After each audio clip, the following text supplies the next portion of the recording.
Thank you very much. I call Rona Mackay, then we move to winding up speeches. Ms Mackay. Thank you, Presiding Officer. I'd like to focus my speech today on the plight of children, the innocent victims of war. Night after night on our TV screens, we see boatloads of desperate people gambling with their lives and their children's as they pile onto dinghies more suited to a boating pond than the Mediterranean. These are some of the most distressing scenes that I can remember during my entire adult life, and I know I'm not alone in that. There seems to be no end to the misery these desperate people from all backgrounds have endured, fleeing from war and persecution in the land of their birth. In Syria, children are being gassed by a monster devoid of humanity. So what have their parents got to lose? Make a life or death journey to safety, or stay home and live every day wondering if it would be your last? How can any of us imagine being faced with that choice? A shocking 13.5 million people in Syria need help.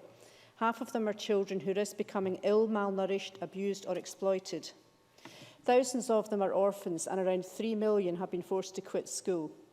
The UN's Children's Agency says this war has reversed 10 years of progress in education for Syrian children. Refugee children are susceptible to malnutrition and diseases brought on by poor sanitation, like cholera. Cold weather increases the risk of pneumonia and other respiratory infections. They're more vulnerable to sexual abuse and exploitation in unfamiliar and overcrowded conditions and are exposed to unimaginable danger. Apart from the obvious suffering, all this is clearly an abuse of their human rights.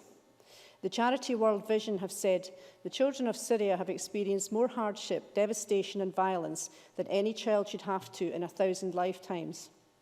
During the recess, I was fortunate enough to spend a few days on the Italian Riviera, packed with luxury pleasure cruisers lining the marina. To walk past and see tables set for a champagne dinner struck me as being quite obscene when in the same country, in the town of Lampedusa, children were being washed up on shore after trying to flee persecution in a tiny, flimsy dinghy. And yet the leaders of wealthy countries view these desperate families as the problem, as they argue over how many they can take, afford or feel comfortable with. How can they sleep at night?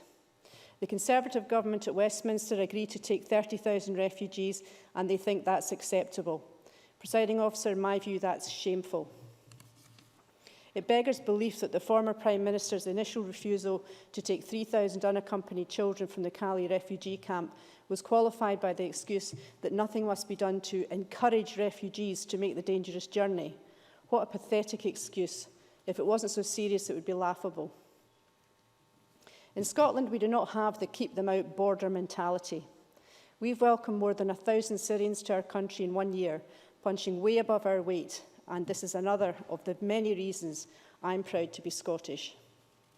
That number is shared by 29 out of our 32 local authorities, and that 29 should be applauded for the arrangements they've made and for giving the refugees a true Scottish welcome. But I have to say my own local authority, East Dunbartonshire, is one of the 3 who welcomed absolutely none, citing lack of housing as the reason. This is the same Labour-Tory-led coalition that takes 81 days to rehouse people into vacant social housing, despite an enormous waiting list. Surely it's not beyond the wit of man or woman to find a way to accommodate refugee families in a predominantly affluent area like East Dunbartonshire. Many people I know have said they would happily open their doors and take in a family. The fact is, this is a humanitarian crisis of biblical proportions and one which is hard to believe is happening in 2016.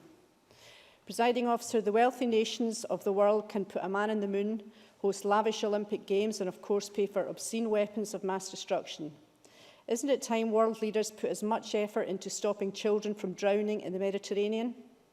They must stop paying lip service to the plight of these families and implement an action plan to get them to safety without any further delay.